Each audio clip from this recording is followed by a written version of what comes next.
नमस्कार दोस्तों, स्वागत है आपका A to Z स्टोरीज अद्भुत ऑफिशियल पर। साधु संत फकीर गुरु रहबरों की सदा ही जय जयकार। गुरु गोरखनाथ जी ने अपने शिष्य पद्मनाथ को ब्रह्मचर्य जीवन का महत्व समझाया।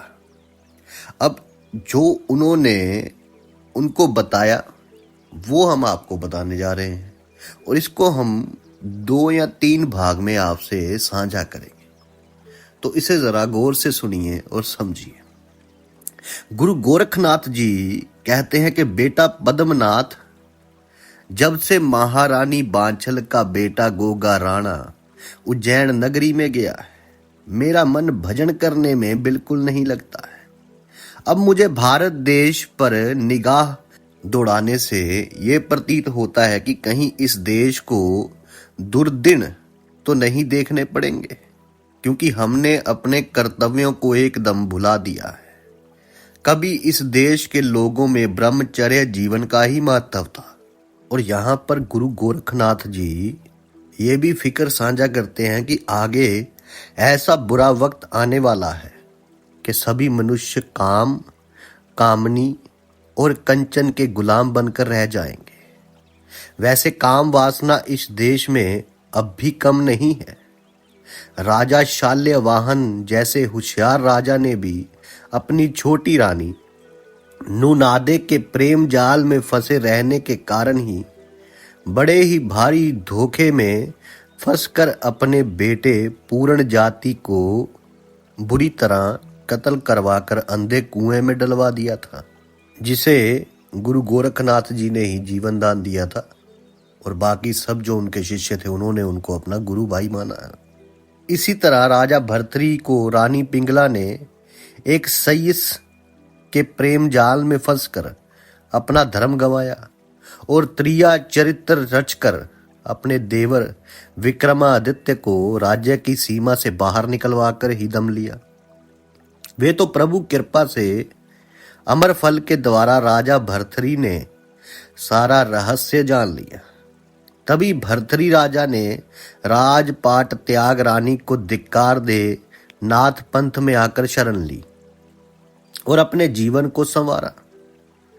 बेटा पद्मनाभ, बड़ों की निंदा नहीं करनी चाहिए, पर बात तो कहनी ही पड़ती है। यदि कोई बुरा है तो उसे बुरा तो कहना ही पड़ेगा। हमारे परम ज्ञानी गुरु मत्स्येंद्रनाथ जी महाराज ने हनुमान जी के कहने से अपने ब्रह्मचर्य को त्याग वे भी रानी मेनाकिनी के रूप जाल में जा फंसे, और किन किन मुश्किलों का सामना कर उन्हें उस त्रिया राज्य के नरक कुंड से बाहर निकाला है मैंने। कहने का मतलब यह है कि गुरुदेव भी काम कामनी के फंदे में फंस नरक कुंड के अधिकारी बने और अपनी योग साधना से वंचित रहकर मुझसे भी पीछे रह गए थे। तभी नागनाथ ब्रह्मचारी से हार मान गए। जब नागनाथ को पता चला कि ये भी हमारे गुरु दत्तात्रेय जी महाराज के शिष्य मेरे भाई ही हैं, और मेरा नाम बताने पर ही नागनाथ ब्रह्मचारी ने उन्हें मुक्त किया था। इसके पश्चात भी राजा शशांक के मृतक शरीर में प्रवेश करके उसकी सती साध्वी रानी का धर्म जा बिगाड़ा। जब रानी को गुरुदेव के कपट का पता पड़ा तो उसने क्रोधित होकर गुरु मत्स्येंद्रनाथ जी के शरीर के टुकड़े टुकड़े करवाकर वन में फेंकवा दिए, और मैंने अपने ब्रह्मचर्य बल के प्रताप से ही शिवलोक पहुंचकर भैरव से युद्ध जीत अपने गुरु के शरीर को योग माया के द्वारा सजीव करके सारे संसार में कीर्ति पाई, और प्रसिद्ध देवताओं द्वारा बहुत सी सिद्धियां भी प्राप्त की। उन्हीं सिद्धियों के प्रताप से मैंने हनुमान जी जैसे बलवान को त्रिया राज्य में घुसने से रोका था। मेरा नाथ पंथ में जो इतना अधिक सम्मान है वे सब ब्रह्मचर्य जीवन के कारण ही है। जगत की बहुत सी जनता मुझे शिव का ही अवतार समझती है। भला कहाँ भगवान शिव और कहाँ मैं तुच्छ जीव। गुरु गोरखनाथ महाराज कहते हैं कि कहाँ भगवान शिव हैं और कहाँ मैं हूं, जो गोबर में कीड़े के समान दबा पड़ा था। उस समय मेरे इन्हीं योगी गुरु ने मेरा उद्धार किया था। उस समय गुरु मत्स्येंद्र नाथ जी महाराज भी पूर्णतया ब्रह्मचारी जीवन बिताया करते थे। पतन का रास्ता तो उन्होंने बाद में अपनाया था। बेटा पद्मनाभ, जब से हमारे भारतवर्ष की जनता ने ब्रह्मचर्य व्रत जीवन की तरफ से मुंह मोड़ा है, तभी से अपनी बुद्धि गंवा कर काम कामनी और कंचन को ही अपना भाग्य विधाता समझ लिया है और धर्म कर्म शर्म लिहाज सभी को गंवा दिया है। बेटा, यहाँ के लोगों ने जब से ब्रह्मचर्य जीवन को त्यागा है, तभी से अपनी नैतिक, आर्थिक, सामाजिक सभी समस्याओं में रुकावट का कारण इस काम विकार को बना लिया है। जब हम ईश्वर की स्तुति करते हैं, तब तो उसे पतित पावन कहकर पुकारते हैं, परंतु ब्रह्मचर्य जीवन धारण कर पावन बनने के लिए हम कतई तैयार नहीं हैं।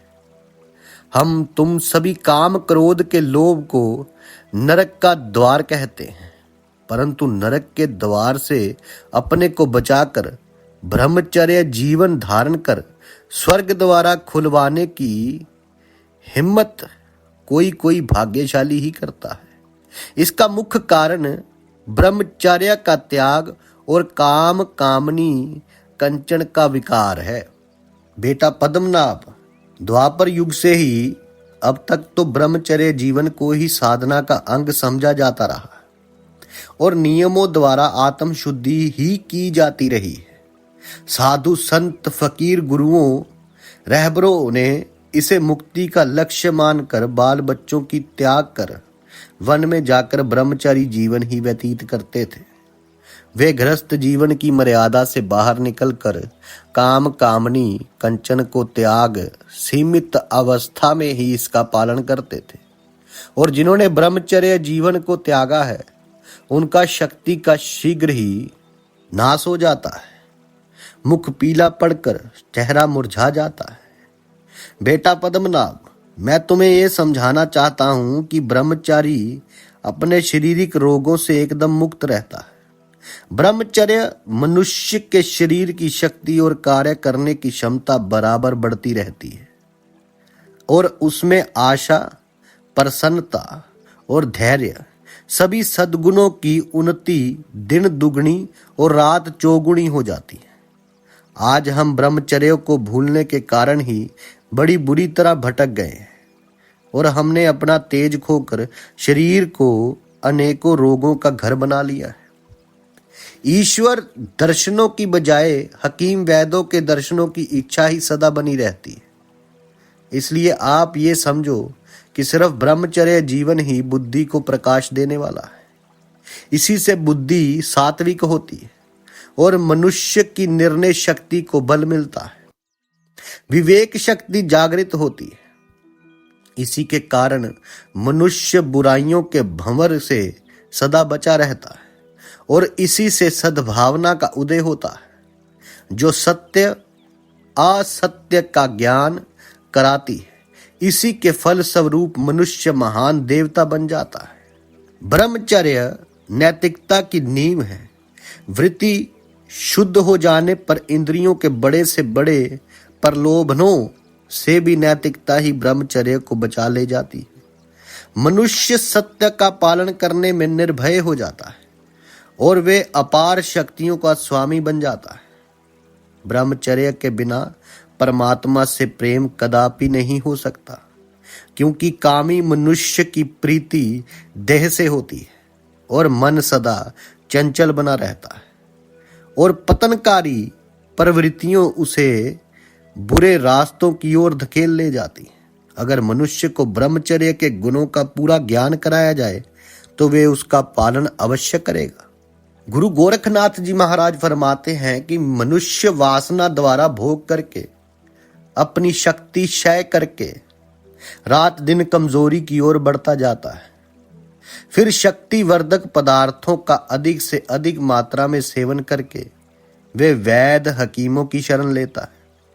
इस तरह उसका खर्च भी बहुत बढ़ जाता है और अधिक भोग विलास के कारण अधिक संतानों उत्पत्ति की वजह से भी उसे अधिक धन जुटाना पड़ता है, चाहे वे गलत तरीकों, रिश्वतखोरी या चोरी चकारी से ही क्यों ना जुटाना पड़े। मनुष्य काम वासना की तरफ ही बढ़कर अपने मन को शांति देना चाहता है। इस प्रकार उसका जीवन भारी दलदल में फंस जाता है। परंतु ब्रह्मचर्य पालन करने वाला व्यक्ति सभी मुसीबतों से बचा रहकर सदा ही संतुष्ट रहता है। मैं तुम्हें विशेष तरीके से ब्रह्मचर्य का ज्ञान करवाना चाहता। अब ये बात गुरु गोरखनाथ जी ने पद्मनाथ जी से कही। अब आगे वो ब्रह्मचर्य का ज्ञान कराने के लिए जो कुछ भी राज पद्मनाथ जी को बताते हैं वो आपसे साझा करेंगे अगली वीडियो में। तब तक के लिए आप सबका धन्यवाद। आप सबके भीतर बसे उस परमात्मा को मेरा प्रणाम। साधु संत फकीर गुरु रहबरों की सदा ही जय जयकार।